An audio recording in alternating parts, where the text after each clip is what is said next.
আসন্ন ত্রয়োদশ জাতীয় সংসদ নির্বাচনে বিএনপির আসন বিন্যাসের পর দলীয় নেতাদের মধ্যে দেখা দিয়েছে কোন্দল। জোট সঙ্গীদের ছেড়ে দেওয়া প্রতিটি আসনেই বিএনপির হেভিওয়েট নেতারা বিদ্রোহী প্রার্থী হয়েছেন। শুধু জোট সঙ্গীদের আসন নয়, অন্তত শতাধিক আসনে ধানের শীষের প্রার্থীদের বিরুদ্ধে রয়েছে দলের বিদ্রোহী প্রার্থী। তবে নির্বাচনী মাঠে কঠিন চ্যালেঞ্জের মুখে পড়েছেন জোটের প্রার্থীরা। এসব প্রার্থীদের প্রত্যক্ষভাবে মেনে নিতে অনীহা দেখা যাচ্ছে স্থানীয় বিএনপি নেতাদের মধ্যে। ফলে তারা নির্বাচনী বৈতরণীর পার হতে দ্বারস্থ হয়েছেন বিএনপির হাইকমান্ডের। বিদ্রোহীদের ডেকে সমাধানের আশ্বাসও দিয়েছেন বিএনপির ভারপ্রাপ্ত চেয়ারম্যান।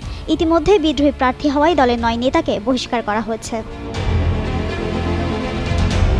বিএনপি দলীয় সূত্র জানিয়েছে, রোববার ও সোমবার রাজধানীর গুলশান কার্যালয়ে বিএনপির ভারপ্রাপ্ত চেয়ারম্যান তারেক রহমানের সঙ্গে ধারাবাহিকভাবে বৈঠক করেন জোট সঙ্গীদের ছেড়ে দেওয়া আসনের প্রার্থীরা।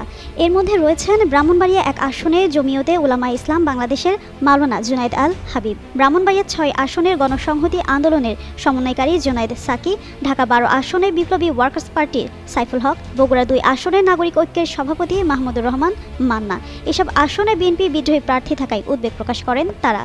বিএনপির ভারপ্রাপ্ত চেয়ারম্যানও বিদ্রোহী প্রার্থীদের ডেকে আলোচনা করে সমাধানের আশ্বাস দেন।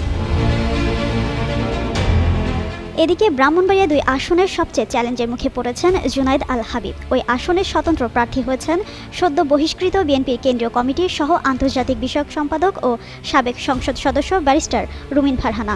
শেখ হাসিনার আমলে সংসদে আলোচিত সাবেক এই সংসদ সদস্য সামাজিক যোগাযোগ মাধ্যমেও বেশ জনপ্রিয়। এজন্য ভোটের মাঠে তার অবস্থান রয়েছে।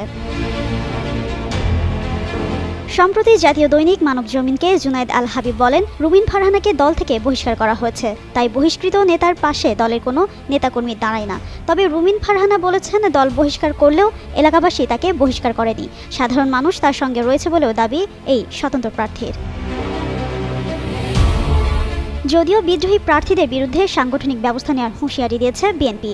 এ বিষয়ে দলটির মহাসচিব মির্জা ফখরুল ইসলাম আলমগীর বলেছেন, দলের সিদ্ধান্তের বাইরে গিয়ে যারা নির্বাচনে স্বতন্ত্র প্রার্থী হয়ে ভোটে লড়বেন তাদের বিরুদ্ধে ব্যবস্থা নেবে বিএনপি।